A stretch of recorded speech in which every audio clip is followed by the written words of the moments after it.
Hey, what's up, guys? It's Andrew Santowski back with another UFC prediction video. This time, UFC 302.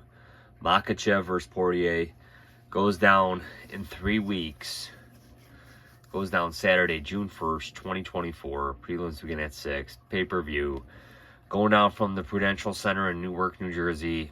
Man, pretty good card. Great main event. Glad to see Dawson getting the shot. Glad the UFC gave him the shot. He was ready to go. Nice win over Benoit Saint Denis in a fight that he was discounted out of. But, man, you cannot discount the Diamond Man. So let's get into it, guys. Prelims.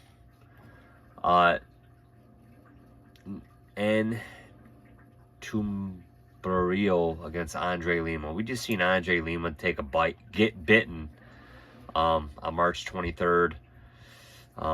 He picked up the win by DQ. Obviously, they cut Igor Severino. And he was looking good, man. You know, Igor got him down a couple times, but Andre Lima, I think he kind of reversed position. He just looked like the better fighter, man. Little more skilled in there. And he's going up against this guy from Mongolia, 26 years old, Art of the Knockout, 8-0. He was on road to the UFC. So a lot of first-round finishes with him. And I'm going to side with Andre Lima, man. This guy's already got the UFC experience. He's shown that he can go into the second round. He's got other fights on his record. I'm sure that he went to decision. But I'm going to side with Andre Lima. Great fight here at men's flyweight. Tatsuro Taira against Joshua Van. Both guys have looked amazing. I'm going to side with Taira here, man. He's just more dangerous on the ground. Again, he beat Carlos Hernandez, Edgar Shires, Jesus Aguilar, CJ Vergara, Carlos Candelaro. And Joshua Van, you know, he's got some good wins as well, man.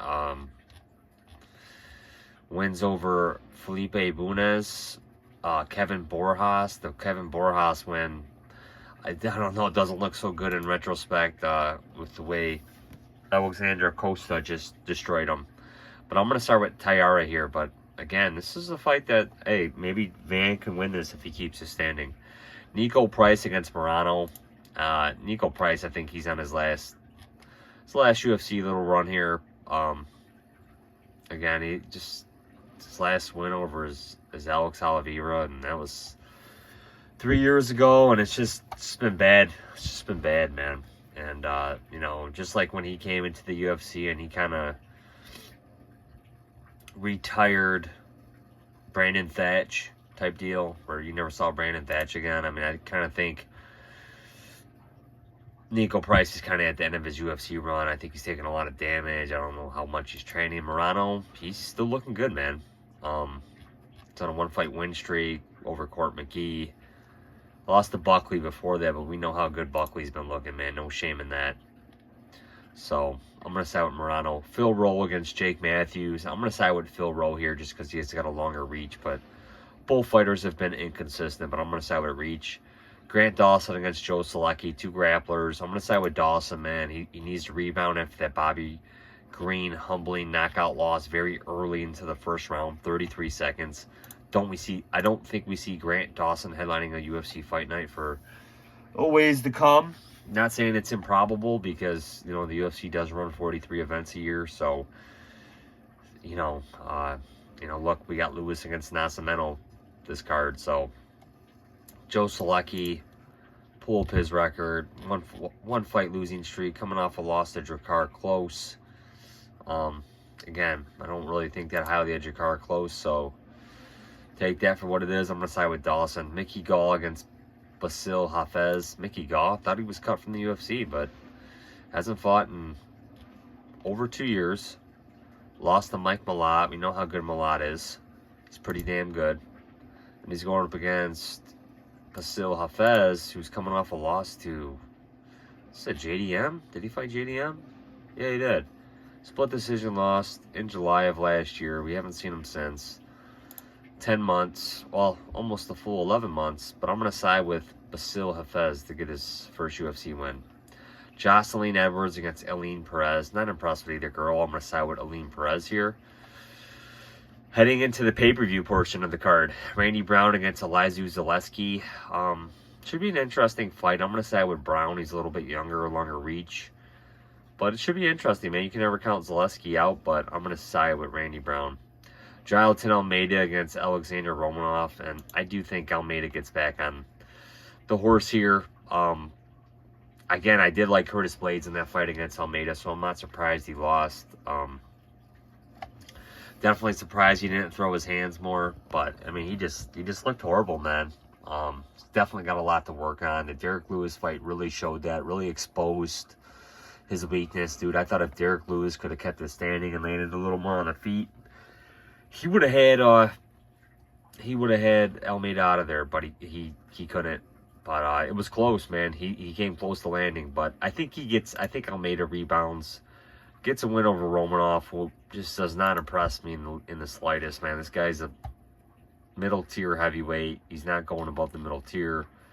He's coming off a win over Blagoy Ivanov, who's no longer with the promotion. He's lost to Marcin Tybura, Alexander Volkov. You know, he can't handle the upper echelon of the heavyweight division, the hard strikers with the decent grappling. So, and I'm going to side with Jailton here. Roman Kopylov against Cesar Almeida, two world-class kickboxers. I'm going to side with Cesar Almeida here to pick up the win by knockout. But again, it won't surprise me if Roman catches him. He's been fighting often, man. Credit to Roman, man. He almost had Alexander Hernandez out of there, but he got taken down and choked out. But he looked all right for a minute there. Sean Strickland against Paulo Costa. I'm going to side with Strickland, man. Again, Strickland's just pretty good. He doesn't get knocked out. Ton of volume. Lost to Duplessis, which is a very close fight. You know, I definitely think he should have got the rematch. Costa, one fight losing streak, coming off a loss to Whitaker, and that was a pretty good fight, man. He had Whitaker hurt. Whitaker kind of got him, but I thought Whitaker edged it. But again, Costa's a dog, man. Costa is a dog, but again, I kind of think Sean Strickland's a bad style matchup for him, so I'm going to side with Sean Strickland. Islam Makhachev against Dustin Poirier. It's tempted for me to pick Poirier here, man. I mean, I think everybody kind of wants to see this guy get a UFC belt, undisputed lightweight belt. Again, he lost to Khabib. You know, in 2019 in Abu Dhabi, we've seen him lose to Charles, you know. So, and then he just keeps working himself back up, man. But this guy's a UFC Hall of Famer. And he's going up against another future UFC Hall of Famer in Islam Makhachev, who, you know, I was high on already in 2016, man.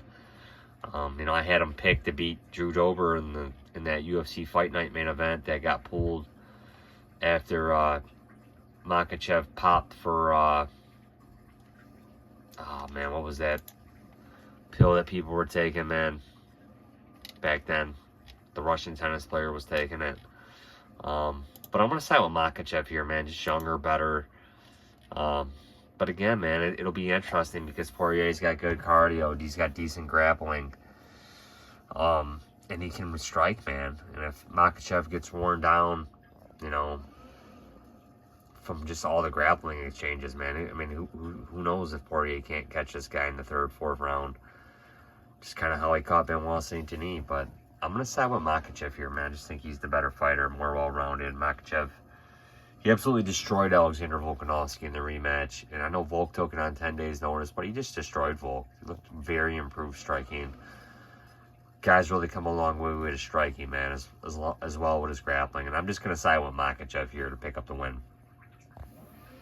So, guys, my picks for UFC 302. Makhachev, Strickland, Almeida, Cesar Almeida, Jailton Almeida, Randy Brown, Perez, Hafez, Dawson, Rowe, Morono, Taira, and Lima.